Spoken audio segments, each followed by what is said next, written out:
Hey guys, I'm recording this a few days after the live event, and you'll be getting this episode about a week later. So the live event is fresh in my mind.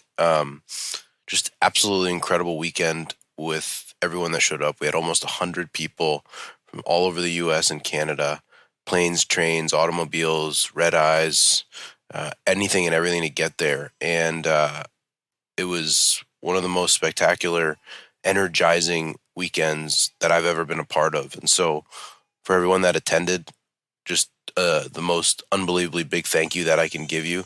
I'm just so excited for what we've built here and the future and the lives we've changed and the businesses that we are creating. So I can't wait to continue to do that. And a shout out specifically to our team, Kaylee, Ashton, Rachel, Matt, Hannah, Lauren, who the weekend is definitely not possible without them. It's a large undertaking, as many of you know, can imagine. And we really do our best to make sure that it is worth your time and it is a world-class event that we can put on. So shout out to all of them. A few quick programming notes in our Rehab Chiro world. Just heads up, we are running a Layla Turns One sale. You may have seen on my social media. Chiro Biz 101, which is our flagship program that every single person that is in our community takes to start that Chiro Biz 101 program. The price will be going up at the end of this year after Layla Turns One on Halloween. So if you had any hesitation, if you like saving money, if you want to be in our community and ever had a reason why, this is the time to jump on it. So you can reach out to us on Instagram. You can email us, coaching@strivetomove.com. Or send us a DM on Instagram. We will get you involved in our program. But again, the Layla Turns One sale ends on Halloween. So Chiro Biz 101, you need to be in that course. Price will be going up. We announced a live event for January 27, 28, 2024. We are going to be on the left coast in San Diego. So all of my California, West Coast, Arizona, this is your opportunity. If you don't like traveling far, you must be in attendance for that live event. And then finally, stay tuned, my students out there. I know many of my Palmer, Florida people that I spoke to a few weeks ago are asking about our next version of our student course, EYSL. That will be starting sometime in Q4. So please pay attention, heads up. We will be starting marketing that. And as always, we try to give the early birds a special discount for doing that course. We have some really exciting details. We are changing the course up for the better. I think you are going to enjoy it. Myself and Dr. Jeremy Dinkin. I believe this is our third or fourth version of doing it. Every time we make it better. In today's episode, I'm going to answer a few more questions. The first one, is it valuable to start a personal brand on social media before you own your own practice? Number two, what platforms are best to find networking opportunities in your community? And number three, what marketing is best, or should I do marketing when I am an associate or while I'm still in school? And just as a hint, anytime you take a job or are not an owner or in school, the goal is always to do something you're not being paid for. That's how you elevate yourself in your career. Hope you enjoy this episode, and we will talk to you soon. What's up, everyone? Welcome to the Business School for the Rehab Chiropractor. Class is officially in session. My name is Justin Rabinowitz, and I am a rehab chiropractor on a mission to teach you, a fellow rehab chiropractor, the exact tools and systems I've used to build my own successful rehab chiropractic practice so you can do the same. I hope you enjoy, and please subscribe. So the first question, is it valuable to establish a personal brand through channels like social media even before you start your own business? The answer to this question is 100,000% yes. And it's less about your brand. Like, let's say you're in school in Davenport, Iowa, and you don't even know where you're going to end up after school, if you're going to be an associate, or what's going to happen. So what's the point of creating content? The point of creating content is not to find your customer in that situation. The point of creating content is to find your own voice. So I started school in 2009. I graduated 2012. And so 2011 is when I entered student clinic and things sort of started to settle down and slow down. It was at that point, Instagram really, it was out, but I didn't even have an Instagram. It wasn't a thing. Facebook was a little bit of a thing. What was really big during those times, what I understood, was blogging. And back then, blogging was where a lot of people shared their content. And so in 2011, I started a domain. I believe it was justinrabinowitz.com. I don't even think it exists anymore. And I started writing blogs. I'd imagine if we found some of those old articles, they're god awful. God awful. And you know what? That's fine because nobody read them anyway. But you know what it did? It got me going. I got in the habit of creating content. I put myself out there and I started to make a voice for myself. The only way to get good at something is to do. One of the best things about social media or the internet is as long as you're not reckless and don't do anything stupid, which some people need to be talked to, I'll address that later. As long as you're not doing that, you really can't screw it up. It's very hard to find your voice, your personality, and to find information and content that resonates with other people. The best marketers in the world understand that everything is a test.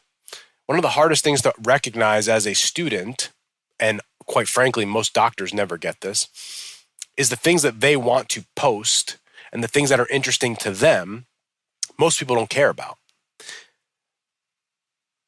One of the most interesting things for me when I post on social media is whenever I post something in my head, I always just kind of think to myself, if I had to bet, is this going to get high engagement? Is this going to get a lot of likes? Or it's not. I always place a bet with myself to try to see. And I'm getting better at it to know what will resonate and what won't. But there are so many times when I post something that I think is amazing and nobody cares. And then the opposite happens where it's like a basic throwaway post and it gets unbelievable amount of engagement and it resonates and people really enjoy it and like it. And the only way I know that is by doing.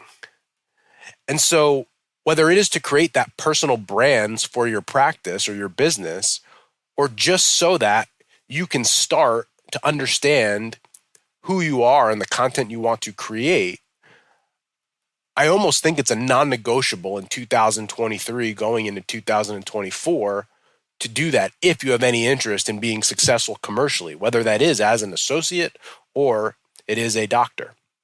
Now, let me talk to you from a business owner standpoint. You might say, I want to go find an associateship. I can tell you in our practice, as someone who has stepped away from Strive to Move, our two doctors in the practice, Dr. Kaylee and Dr. Ashton, they are the ones creating content, getting the message out there, finding what works. If you don't think that it's significantly more attractive to an employer, if you are someone who does that already and is willing and able to do that, that is going to be very valuable to your potential employer if they know what's up. Now, if they're threatened by it, that's for a different podcast, but we'll get to that at a different point. So the answer to me is, should you create a personal brand? You absolutely should. Now, a little caveat and nuance to your personal brand. The first thing is, please don't be reckless. There are some people out there, I see it. A lot of you guys are students, and quite frankly, some of you guys are in practice. Listen, you are on this podcast. You know who we are. I mean, we wear a uniform to work, but we wear T-shirts. We don't do the white coats. We don't do the dress shoes. I mean, we're pretty informal. But there's a big difference between being informal and just being obnoxious. There's a big difference between not taking yourself too seriously and being inappropriate. And for some of you guys out there that might be in school or have graduated, the things that you guys are posting, I mean, grow up, Peter Pan, for God's sakes. I mean, please. I understand you want to get attention. And I'm talking male and female. There's no doubt. I mean, some of the stuff that gets posted for likes and clicks, it's just not going to be the thing you want to be. However, what I would say, and we know there are chiropractors out there that play that game and it does work for them. If you're going to go all in on it, just go all in on it, but don't try to be both. Don't try to be a professional doctor and something different. And so create that personal brand, take some chances, but don't be reckless. Don't be stupid. Some of you guys need to grow up. Legitimately, just need to grow up. Next question. What platforms are the best for finding networking opportunities? The best platforms to find networking opportunities will always be one-to-one, hand-to-hand combat. And the reason why I start there, specifically for the people asking these questions, which were students, is because I know this is the most uncomfortable thing for most of you to do. We're starting to come out of it now in 2023, 2024. But when I started doing this, coaching other chiropractors, the people that I started coaching, they had sort of graduated school and started their career in the COVID era. And not only are we living in a tech world normally, but COVID accelerated a lot of that. And so they just lived in a world and were more comfortable doing everything online. And while there is a great opportunity online, if you're going to be a brick and mortar in your community, there's really no way outside of just being unbelievably effective on social that you can get around getting into the community. We are still at our practice probably 75-25. We spend a good amount on Google Ads, and we have a really developed Instagram strategy. We do SEO. But if you asked me, could I do that or could I get into the community? I'm going to get into the community every day of the week. The main reason is because it's actually less risky. Because Google Ads, when we've had it happen, it shuts you down sometimes and the ads don't work. Instagram, they could pull our profile anytime they want. Even YouTube, we have videos on there of like training for stuff and like YouTube deems it offensive. It's like, what? You know what I mean? And so we don't own that stuff and sometimes it's out of our control. But our relationships in the community to drive to the gym, to drive to a partner and have a one-to-one conversation, those things are really hard to take away. And so from a risk mitigation standpoint, if you're going to be a brick and mortar, I think that it has to be a huge part of your strategy for networking. Whether it's BNI or other networking groups, I think early on you sort of say yes to everything. And you can see over time how that works for you. But establishing relationships in the community to an audience that you want to be, like in our world, yoga, Pilates, fitness gyms, those are going to be the best networking opportunities for us. And then the last question, all in the same realm, what marketing strategies are best to start before you're out of school or during your associateship to prepare for opening your own clinic? If you're an associate, I think the best thing you can do is to pretend you own the joint. I heard a piece of advice yesterday from a billionaire, and he said, the best advice I have for young people is to always perform at a level above you're being paid. Always perform at a level above you're being paid. Very rarely are you going to be a person that's going to say, I'm just an associate. I'm just an associate. When I own my own practice, then I'll start to do X. It's just not how it works.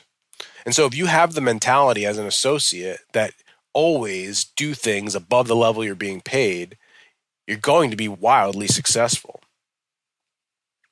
And so the number one thing I always say is, let's say you have a base salary. Let's say they're paying you decent $5,000 a month, something like that. Maybe even more than that. What would happen if that was taken away? What actions would you take if you had to fight and grind and claw to make a salary? What would you do? How would you get people in the door? What would you do to get them to pay you for your services? Think of it like that, because one day that might happen. And if that happens, I have a feeling you're going to figure it out or you'll go out of business. And so as an associate, what should you do? Well, think about if you didn't have a steady income. What would you do? How would you get someone to pay you? Would you post on social? Would you go door to door? Would you get your friends and family in?